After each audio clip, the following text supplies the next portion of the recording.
തപാൽ സ്റ്റാമ്പുകളിലും PSC പരീക്ഷകളിലും ഇടം പിടിച്ച കേരള നവോത്ഥാന നായകൻ ആരെന്ന് ചോദിച്ചാൽ കുട്ടികളടക്കം എല്ലാവർക്കും പറയാൻ കഴിയും അത് വിശുദ്ധ ചാവറ കുര്യാക്കോസ് ഏലിയാസ് അച്ഛനാണ്. കേരള സാക്ഷരതയുടെ പിതാവും കേരളത്തിലെ ആദ്യ സന്യാസ സഭകളായ CMC CMI സഭാ സ്ഥാപകനുമാണ് ചാവറയച്ചൻ. പ്രാർത്ഥനയിലും ധ്യാനത്തിലും മാത്രം ഒതുങ്ങിക്കഴിയാതെ നിർധനരുടെയും നിരാലംബരുടെയും ഇടയിലേക്ക് ഇറങ്ങിച്ചെന്ന് പ്രവർത്തിച്ച പിതാവ് പിടിയേരി സമ്പ്രദായം 105 പദ്ധതി കെട്ടുതെങ്ങ് എന്നിവ ആവിഷ്കരിച്ചു. അന്ന് സംസ്കൃത ശ്ലോകങ്ങൾ വായിക്കാനോ എഴുതാനോ ബ്രാഹ്മണരല്ലാത്തവർക്ക് നിക്ഷിപ്തമായിരുന്ന അക്കാലത്ത് ക്രൈസ്തവർക്കായി ഒരു സംസ്കൃത വിദ്യാലയം മാന്നാനത്ത് സ്ഥാപിച്ചു. അത് തികച്ചും വിപ്ലവാത്മകമായിരുന്നു. മറ്റൊരു വിപ്ലവം വാഴത്തട വിപ്ലവമാണ്.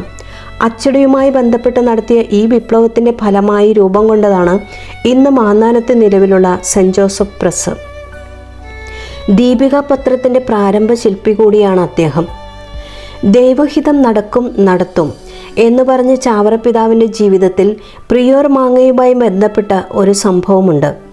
അന്ന് പ്രിയോർ അച്ഛനായിരുന്ന ചാവറ പിതാവ് മാംഗ്ലൂരിൽ നിന്നും കൊണ്ടുവന്ന ഒരു നല്ല ഇനം മാമ്പഴം കഴിക്കാനിടയായി. പിന്നീട് അദ്ദേഹം അതേ മാവിൻ്റെ തൈകൾ മുളപ്പിച്ച് മറ്റ് ആശ്രമങ്ങളിലേക്കും മഠങ്ങളിലേക്കും കൊടുത്തയച്ചു. മനുഷ്യരെ പോലെ മാങ്ങാത്തൈകളും മൃദുലമാണെന്ന് പിതാവ് കൂട്ടിച്ചേർത്തു. ആ മാങ്ങ പിന്നീട് പ്രിയോർ മാങ്ങ എന്ന പേരിൽ ഇന്നും അറിയപ്പെടുന്നു. ആമേൻ.